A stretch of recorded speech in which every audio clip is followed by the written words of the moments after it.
I got it. All right, so let me share my screen.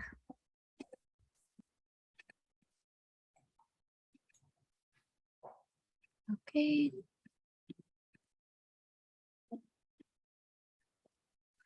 All right, thank you guys for coming once again. So just a couple of Zoom reminders. So just make sure to have your first and last name for attendance purposes. Make sure yourself is muted. And if you have any questions, please type it in the chat. And if we have time, you can also raise your hand after Joan and Jenny finish presenting. And then, okay. All right. Also join our email list and Discord. So if you have not yet, we do post on resources, upcoming flyers, any conferences in our newsletter. So just make sure to join our email newsletter. And then we also have a new Discord. So if you have not joined yet, please make sure to do so. I believe one of the board members will go ahead and put that in the chat. All right, and also we would love to hear more about your pre-health plans and what meetings and speakers you would like to see this year. So just go ahead and fill out the fall 22 interest survey. And so that way we can plan out for next semester. Okay, in the student spotlight. So if you have any experiences or achievements that you are proud of, we would love to share with everyone. It does not have to be a big achievement. It can be even like the smallest little achievement that you've done recently. We do have a couple of examples from last semester, Marianne Hamilton and Jacqueline Hendricks. So please make sure to look out for the student spotlight Google form in our newsletter. And we would love to share and celebrate your achievements. And then just a reminder, next week, we will have a meeting same time from 11:30 to 12:15. It's going to be with our club advisor, Dr. Ellis, with reference letter and skills. All right, so let me go ahead and introduce Jenny and Joan. Let me see. Sorry, guys. My Zoom. Okay.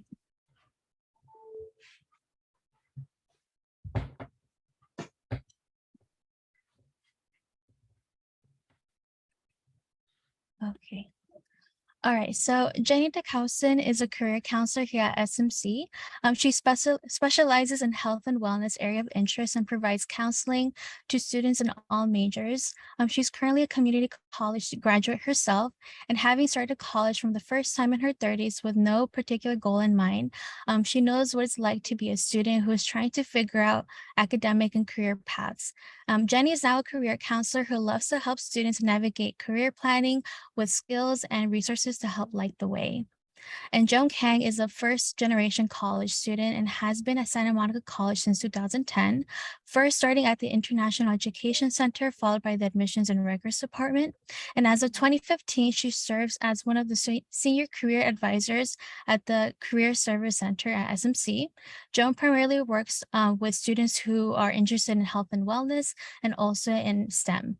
She is glad to work with students who are interested in gaining experience and help apply to jobs, internships, research, and volunteer opportunities. So let's give a big welcome to Joan and Jenny.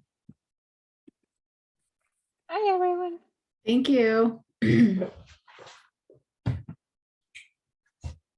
going to share the screen for you, Jenny. Okay.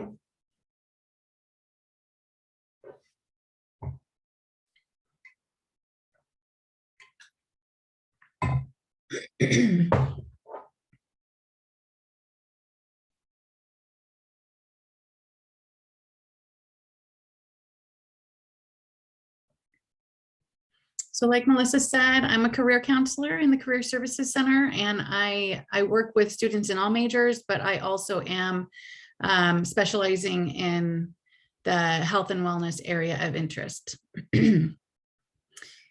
All right, so we're going to go ahead and get started. Joan, do I have the ability to move those slides forward, or do I need to? I'll hopefully go within your transition, because then you'd have to share your screen. Okay. Unless you want to. No, I prefer not. Just, yeah, you can go ahead and move to the next screen. All right, so I'm going to start out just talking about, just getting us started and talking about some general things. This is our, this is kind of our agenda, the topics of discussion for today. So this is what we're going to cover. If you look at it, it talks about who we are and what we do and how to make an appointment with us, what services and resources we offer, including our Counseling 12 class and our internship program, and also how and when to gain experience. So those are the things we're going to talk about, and I will be going into more detail about them. So next slide, please. All right, so just some general information about the Career Services Center. We are located on the first floor of the Student Services Center. So you will see us right next to the Welcome Center, which is next to Admissions and Records. So, maybe that'll give you a little orientation to where we're at if you haven't seen us in there before. Then there are some links here, and I believe that Joan is going to share this PowerPoint with you so that you will have it if you want to click on the links later. There's a directory of our faculty and staff if you are looking for anybody in particular, or if you've met somebody and you don't remember their name, you can go back to that.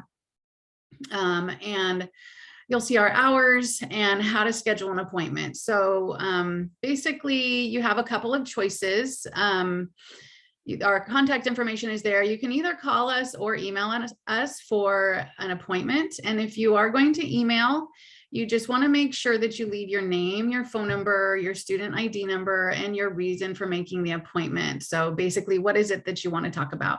And that helps the person schedule the appointment. And we are coming up with a new form to be filled out. Is that what's going to be when you click on that link? There's going to be a form you can fill out also so that they can, you just click a couple of boxes about what you want the appointment to be about. Same thing, you leave us your name and contact information, and they can schedule the appointment for you. All right, so that's how to schedule an appointment with us. We also have a lot of recorded workshops on our YouTube channel, SMC Career Services Center. So you can always take a look at that. We do a lot of events and workshops, and so there's some really good resources on there. And also, definitely follow us on social media. So we do have a pretty active social media, and you can stay up to date on events like workshops, career panels, job fairs, and internship information. All right, so our Instagram is at SMC Career Center, and our LinkedIn is SMC Career Services Center.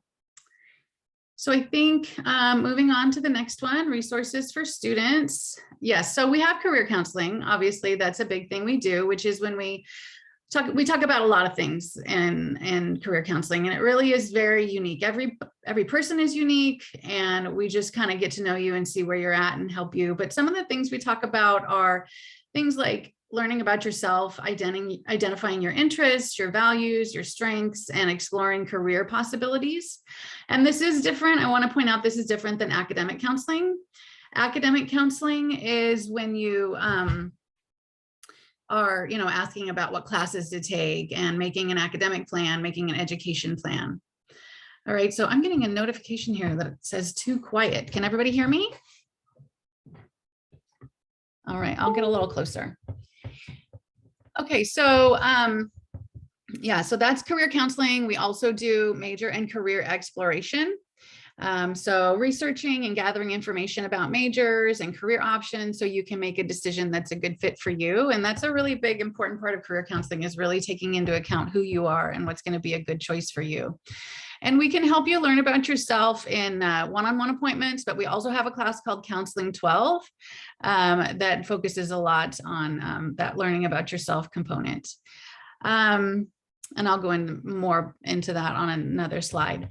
So some other things we do are teaching you how to be prepared for employment processes, like resume, cover letter, things like that, and also ways to gain experience.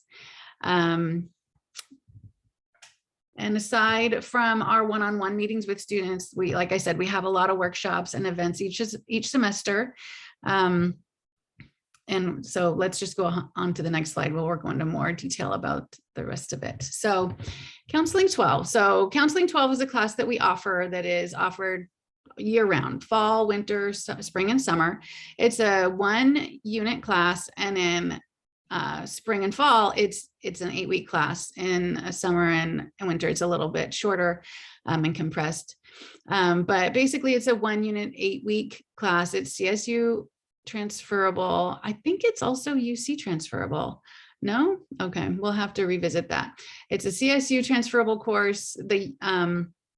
And you can add it via Coursera Connect.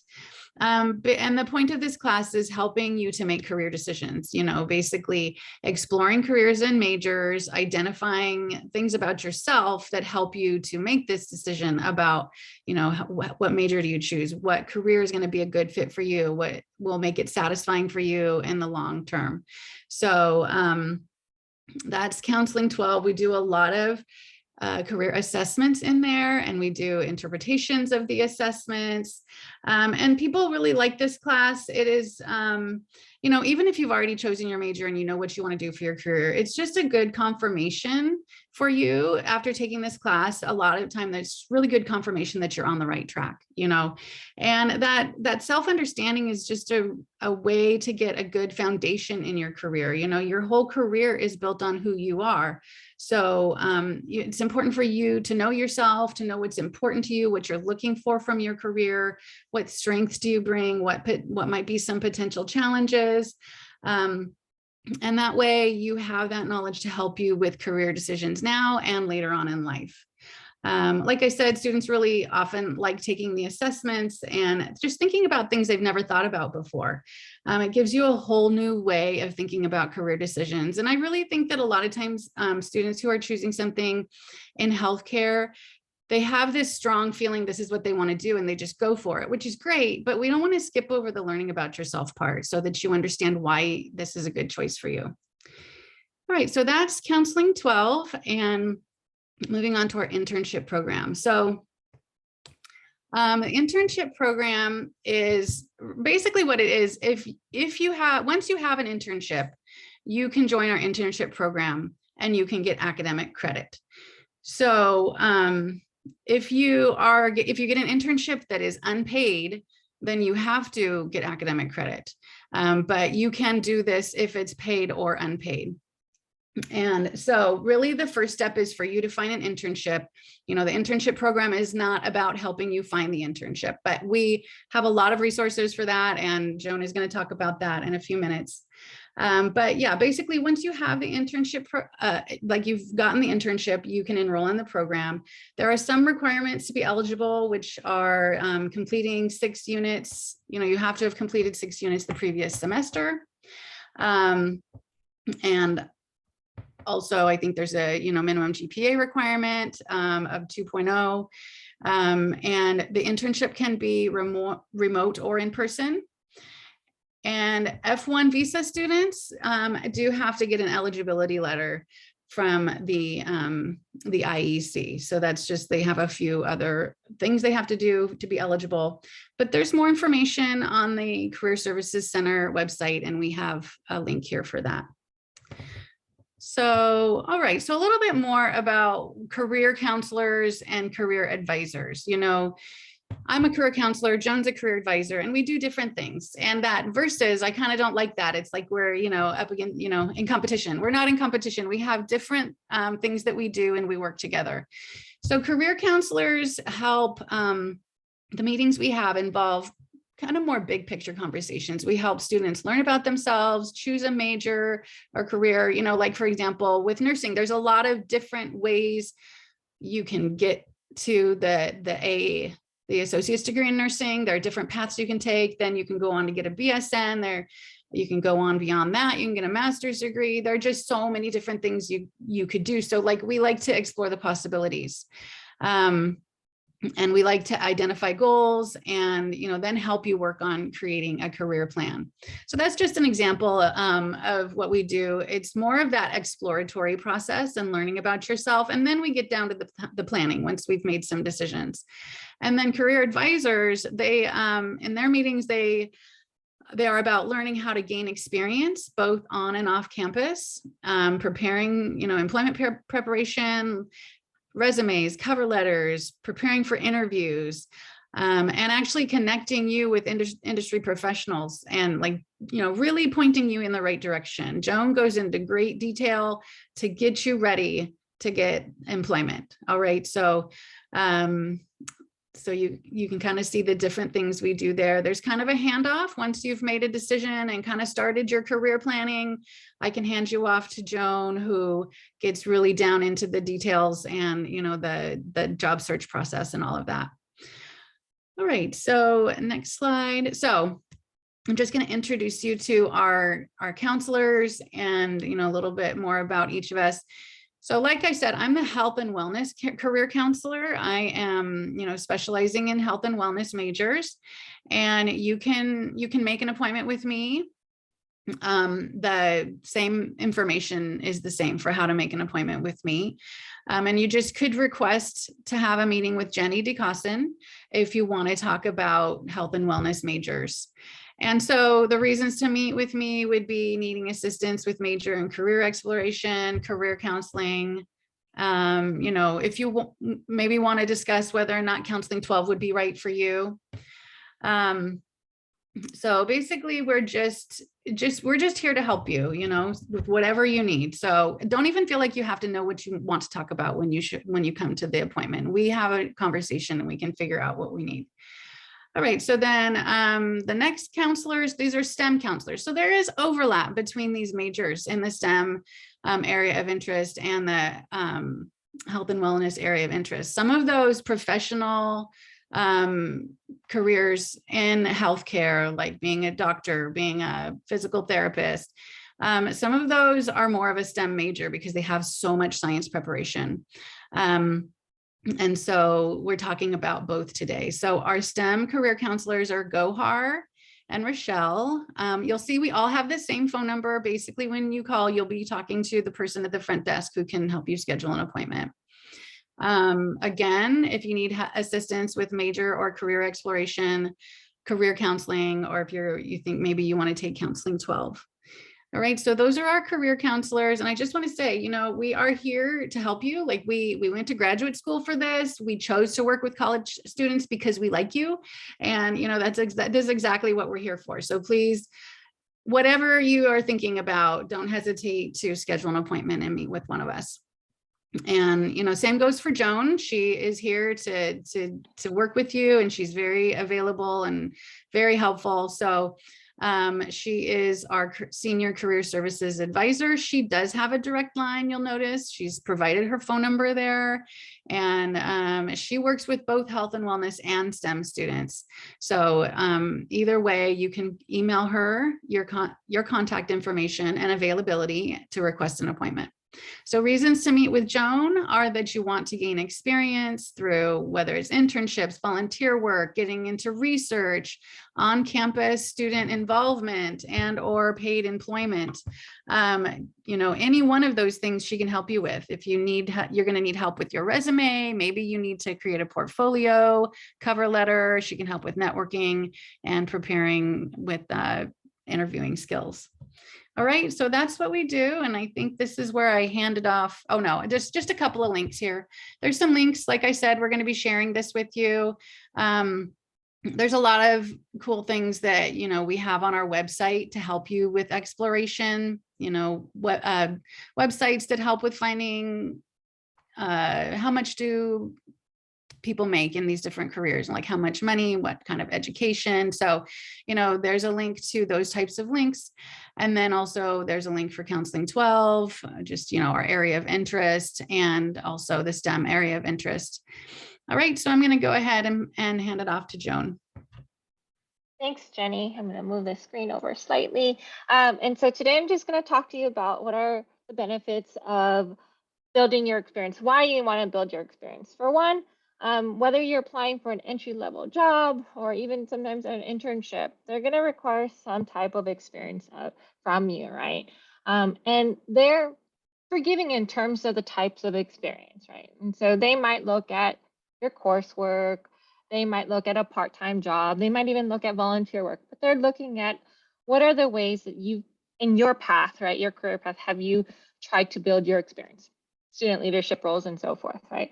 So your goal is to continue to strengthen your resume, to continue to build it, right? So that you will later on feel more confident as you gain more exposure to jobs, careers, and paths like that to then apply to maybe a higher level position. And so for those students who are thinking about going into maybe like a science field that involves like research, even medical, right? It's really great when you're able to put your lab and research skills to test in a real life setting. So all those courses that you're taking, whether chemistry, physics, right? Some of your bio labs or either other types of labs, you have these skills that you're learning, right? Next thing you want to do is actually apply those skills in a different type of setting outside of your classroom, right? And so employers like seeing that. Like I said, it's an opportunity to increase your overall exposure, to interact with people, learn about different careers, different positions, maybe even develop a mentorship with a colleague that you've met at your internship, your volunteer role.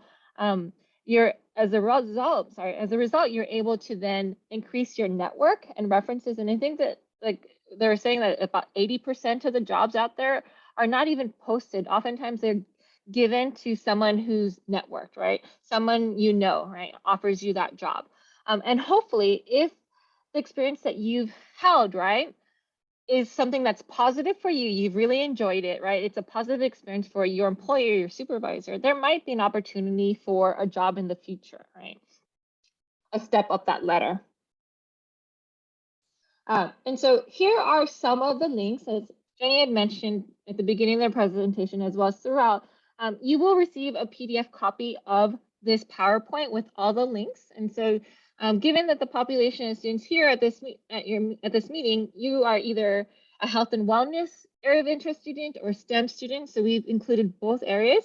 And so you will see that on these links, when you click on them later on, there are some volunteer opportunities that you could look up, see if it fits you. There's some research opportunities as well as some internship opportunities. And I'll go a little bit more into detail, but those are ways for you to gain experience, right? Those are probably the most direct way for you to gain experience in your field through a volunteer, right, position.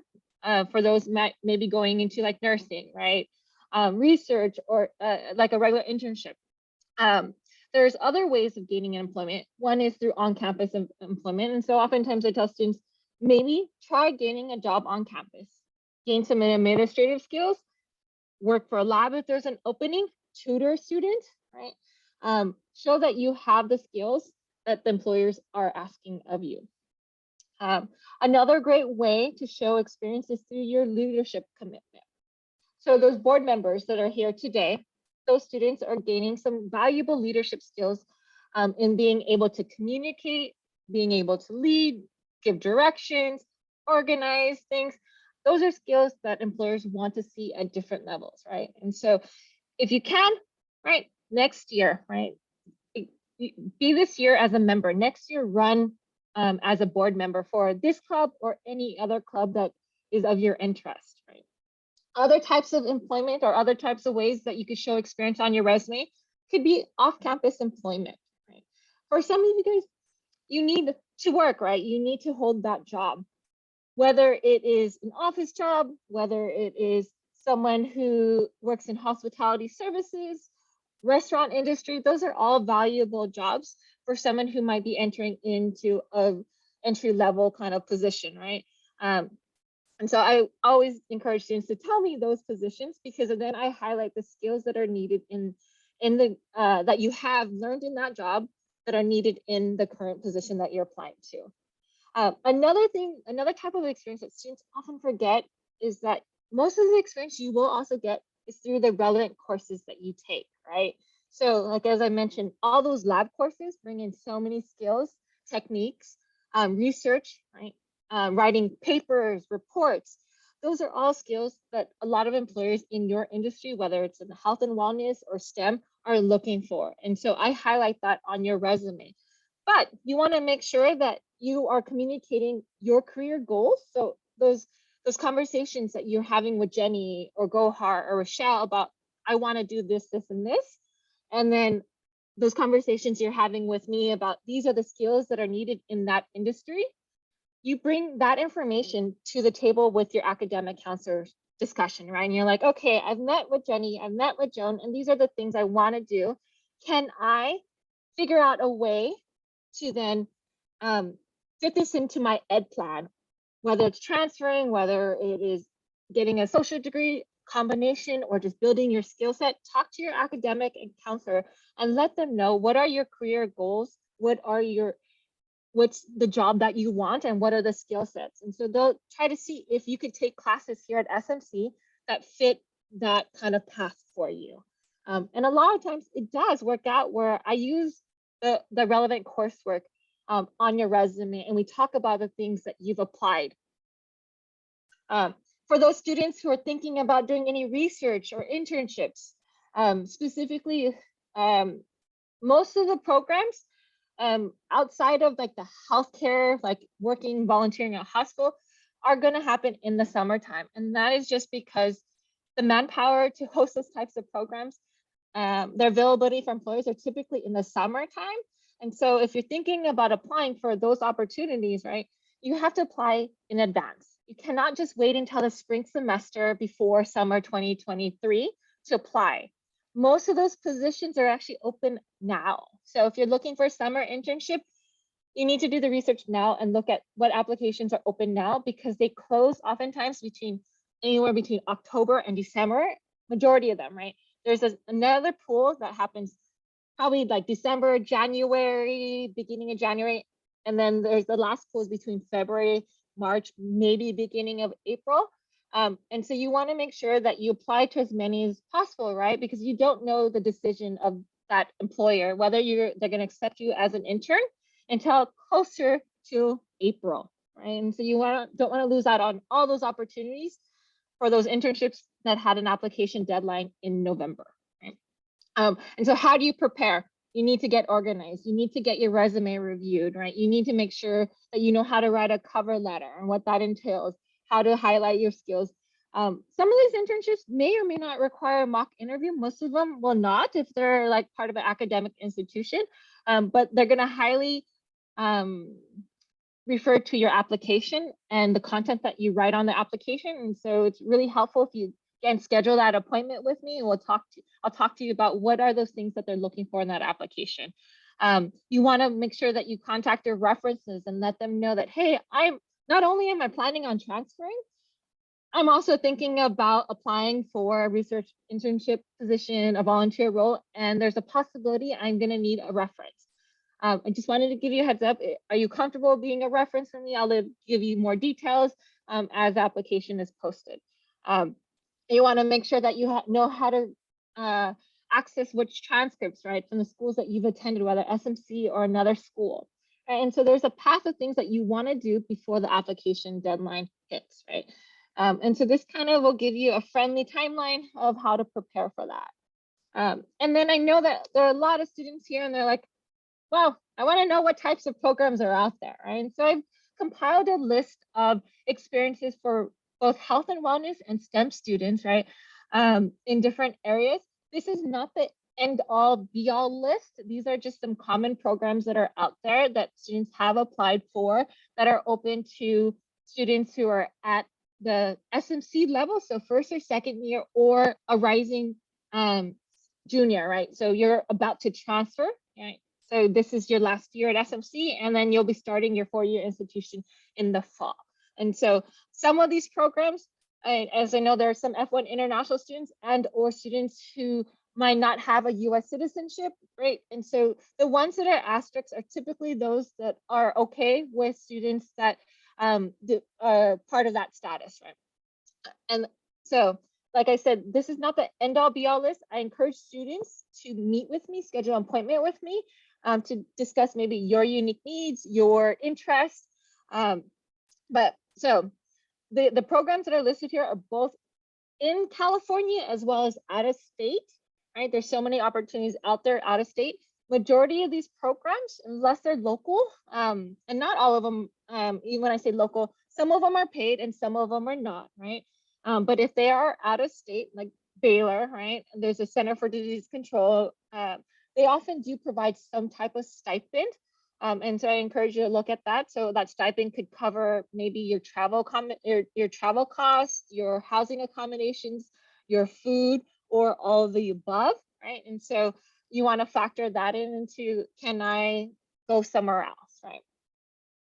And these are, again, some more, all different types of areas of interest, whether it's health and wellness or STEM, right? I also tell students, look at the actual, don't go based on the actual title, go click on the link and see the job description of it, the program description, because that might open up more opportunities for you.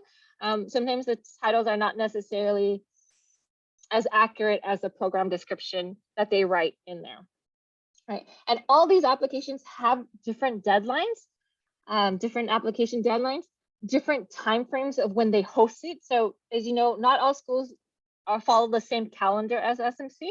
So some of those research programs might start in end of May or beginning of June. And so some of them might be flexible and some of them are not. So you have to just, again, look at what your schedule, look at what your calendar looks like, and then start early. And so again, these are some of my tips. Like I said, start early, do your research. You could always contact the programs. I could help you contact the programs, prepare you for what that might look like, right? So that you could ask them if it's not posted. Just wanted to make sure that you're offering this program again, and if you have any more details about it, right? You also want to make sure that specifically that the start and end dates kind of match the SMC calendar, and that's really important for the F1 students because you have to get that authorization and enroll in our internship program. For those students who are not F1 students, it also is important for you because you want to make sure that it falls in line with, can you travel there? Can you start in time? If they start at end of May, are you able to accommodate that, right? You're still going to be in classes at SMC. Are you able to balance that workload? Are you able to take finals and so forth? And so you want to make sure that you ask the programs, are they flexible when you start and when you end? Right? And again, if you're an F1 student, you definitely need to get authorization for all these types of opportunities, and majority of the volunteer opportunities, because they happen off campus and they do require a schedule of commitment. And so that's just a little bit about the career resources that we offer here to SMC students. As Jenny mentioned, we do a lot of career major exploration. We help you kind of define your career path and what you want to go to, not just like, I want to do this, but what does that whole pathway look for you? To how do you gain that experience? So I'm going to stop share, and then if there are any questions that we haven't answered, feel free to ask them, raise your hand, drop them in the chat. So I saw a question, are these internships on Zoom? The ones I'm referring to probably on the PowerPoint are good for college applications. Building, and maybe there's a college or academic counselor here. In general, I would say just showing your experience that you're dedicated to that field shows your commitment to your education and is a good way to highlight it. In particular, what school, I wouldn't know. So if there is an academic counselor, that'd be great if they could chime in on that. The other ones were, yeah, so. All right, and I just want, oh, go ahead. Go ahead, Jenny. Okay, it looks like there's one more question. Why don't you go ahead and answer that? Has there ever been opportunities for shadowing medical professionals? Yeah, there's actually a lot. There's one through Cedars in particular. There's a program there, and sometimes depending on what you're looking at, then I look at contacts that I have in different programs that you might be able to do a combination of a volunteering and a shadowing. Specifically, there is, I think it's Duke, there's a shadowing program there within different medical professionals. UCLA has a mentor program where you're able to connect, and part of it has a shadowing and part of it is more of like, let me prepare you for tools, these tools to be successful in the medical field. All right, and we've got Jenny mentioned that academic counseling is different from career counseling. Who should students go to for academic counseling in the pre-medicine field? So we do have some health science counselors. I think they pretty much, yeah. So there's the health sciences.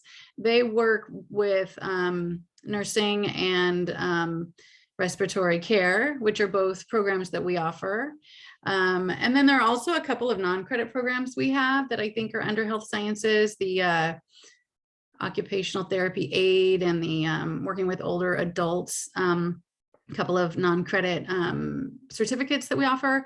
But yeah, Jose Q now is on the STEM side. So he's the counselor for STEM. So like if you're pre-med, that's a STEM major because it has a lot of sciences. But I Right. also want to add in that pre-medicine could also be those who are interested in some of our kinesiology majors that also go into medicine. So maybe physical therapy, occupational therapy, and so forth. So it really depends on the career choice that you want to go into, whether you want to see a health and wellness counselor, whether you want to see a STEM counselor, whether or not you need to see a kinesiology counselor, right? And so you might want to check out the different areas to see what their expertise is, and kind of go from there, and then see what resources are available to you. Because health and wellness and STEM, you could go in different areas, right? And so that's what we wanted to note, that for academic counseling in particular. And I just wanted to kind of tack on to that, if you're not sure, you can come to me and I can kind of help you figure that out. Like if you haven't quite decided what your major is, there's a lot of different things you can major in as pre-med. And so we could just kind of help you figure out those bigger components, and then we'd know which direction to go to for academic counseling. I got a separate question. How many internships do you recommend applying to? I tell students you kind of have to throw in as much time as you can to commit to submitting applications, right? There is time consuming as transfer applications, right? Because it requires a lot of the same similar things. There's an application, there's a resume oftentimes, there are recommendation letters, there's transcripts, right? And so it's you kind of just have to plan your schedule accordingly, right? Priority, of course, is if you want to transfer, is the transfer staff. And then, but yeah, you won't know how many, like I tell students, apply for those that you directly have experience for or directly relate to your goals as your main pool, and then kind of go from there. But most of the time you won't know whether or not you're accepted. Hopefully you get accepted to a lot until end of spring, mid-spring. So that means you're applying to a lot of them actually. All right, we got another question. It said, I know that nursing and doctor are mainly what people look into, but is there also any dentistry opportunity for internships? There is one or two that I know of, and so for that student, just go ahead and email me. But I know there are specific programs that have it. It's like how I mentioned, you have to click on those links because they don't say pre-dentistry or pre-vet. So yeah, so for that student, just email me and we'll work together to kind of create some opportunities for dentistry. And just know that sometimes it's not just about that specific path, but also about building the skills. So in dentistry, you might need to have access to learning a lab or doing certain other things. And so it's also building that skill set. All right. And I just also want to say, I know there are a lot more options than nurse, doctor, dentist, physical therapist. I mean, that is really what I do, is help people explore all those options. You may just know you want to be in healthcare and you don't know what you want to do specifically. Maybe you want to find something that is like fewer years in school or something like that. So, that's what the exploration is all about, finding out what's out there. All right, so there's also a question about what about doing the CNA certificate and how do we start that process online? I can only find a non-accredited application. I wonder if you mean non-credit, because it is a non-credit program. And so that is what we offer. It's only the non-credit, which is good. There are definitely advantages to that too, that I believe that you don't pay for units. You do have some costs that are associated with it, but being non-credit is really to your advantage. Is that right, Joan? Do you have any other tips on how to apply? It's non-credit. It recently just got approved. So the health and science department would be the main leads for the CNA program. So you could definitely reach out to the academic counselors in that field, and they'll connect you to those sources. But it is non-credit versus the classes that you might be taking now are for credit. And the cost is related to more your supplies, not necessarily the unit cost, right? Because there is no unit cost. And I believe it's a year program, so it's like you follow a certain track. There's a list of classes. But again, this is the first year that it's being offered, so I'm going to defer to the health and science department for that. And then somebody asked if there are any speech therapy or pathology internships. And I do just kind of want to bring it back to like, sometimes you have to go more general. When you're at this point, you are trying to build skills, you're trying to gain experience, you know, say you want to be a speech therapist someday working with kids, you know, your first stop might just be working with kids, you know, get some experience working with kids, maybe work at a summer camp that works with kids with disabilities. I mean, those are some, you know, big picture ways of looking at it, but Joan might know more specifically. No, that's specific to that. But yeah, there is like 1 or 2 programs. It is, like I said, those are very unique programs. And so they are looking at the broad scale of what your skill sets are. And so like Jenny said, it's like, first, are you able to work with children, right? You want to work in that area. Then have you worked with that population in general, right? What are those needs are, whether it's adults or children, so you're familiar with it, and then so forth. And your courses might be a huge component of your relevant experience. I think I saw some other ones, Jen. Just somebody shared the CNA program website. I think I saw another one. Something about MCAT. So that's more about like career major, like the testing, right? What does that look like? But in terms of the actual where to go for prep, that's at least not in the area of the career advisor. I was just going to say, like, I don't know off the top of my head. A lot of times what we do in career counseling is help you figure out how to find these things. And I'm often thinking to myself that you guys are a resource for each other. I mean, if you have a lot of other students here who are in the same boat as you, you know, you should pool your resources and, you know, ask around, see if anybody else is thinking the same thing, see if you can help each other study for one thing, or see if, you know, your networking can help tap into some ideas, resources. There are mentorship programs that do have like MCAT kind of preparation, industry connections and so forth, but not they will probably be able to connect you to those, but you have to be a part of that program. So maybe that way. So they specifically cater to community college students, prepare them for like the basic stuff, and then give you a little bit more. Because that is more of like a student who's about to graduate, and SMC is a community college. Yeah. So in other words, after you transfer, when you're at a 4-year university, you might find more of those resources, and you might also find that their similar club to Pre-Health Association, whatever it is at the school you transfer to, may talk about that. What would you? Oh, go ahead. I said, I got a question. What would you recommend for free response questions for an internship application? I'm not sure you meant by free response, but I always tell students when they're applying to an internship that you really need to speak to your skills and how your skills meet the program description. How can you be an advantage for that program, right? Yeah. What do you bring to the table that says they need you?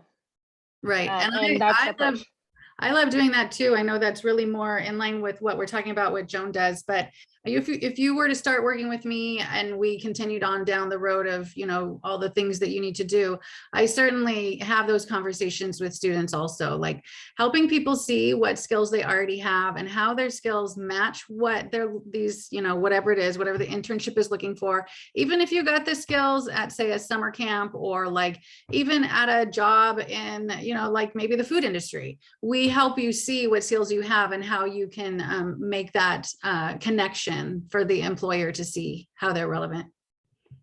I got another question. Are there internships for experience that help you to get into a good school? Again, it's more about what skills you learn from that internship, not the school. But it could help if you apply to like a research program where school you want to go to, right?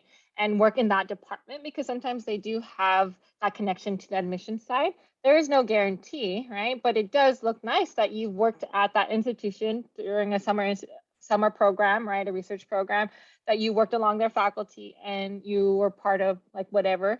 But in terms of any particular good school, no, they're looking again, what are the skills that you learned from that internship and how you could apply to it, how would help that school to accept you. Right. And I think a lot of it is how you talk about what you learned, how you understand, you know, like what you have to offer. So that's also a career counseling conversation, just to help you make those connections. All right, well, I think we might have gone over a minute, right, Joan? I don't want to hold you guys late, but it looks like maybe the questions have died down a little bit. I just also wanted to say, I'm aware that not everybody who's pre-med is a STEM major. There are different majors people choose and different pathways to do this. So just wanted to throw that in there. But with the STEM program, they help you with like how to really get through this coursework, which is helpful. And I just put my email and I just wrote that in career advisor, right, in the chat. Jenny will follow with her email or the career services email. And if you just want to then schedule a meeting, schedule with Jenny. And that's just because I'm here full time. So I'm able to respond to emails fairly quickly. And so the other thing is that you will get a copy of the recording and this presentation with all the links. And I will send it to all the participants, as well as if you're a PHA member, your PHA e-board will also connect you to the resources just in case. The recording should happen sometime later today or tomorrow. The PowerPoint presentation might take a little bit more time because I do want to make sure that it is accessible for all the students. And so, yeah, we really enjoyed meeting with you guys. And so hopefully we will see you guys on our appointment schedule or in the next week or two. Right? We are here for you. Yeah, thank you, everybody. Thanks for coming. I'm glad you found it helpful. Like I said, we like meeting with you. You don't have to have like this like big question about what you're going to do. We can talk, you know, whatever little thing that's on your mind. We're here for you. All right. Thank you guys so much. You're welcome. Thanks for having us. I'm going to stop recording for you.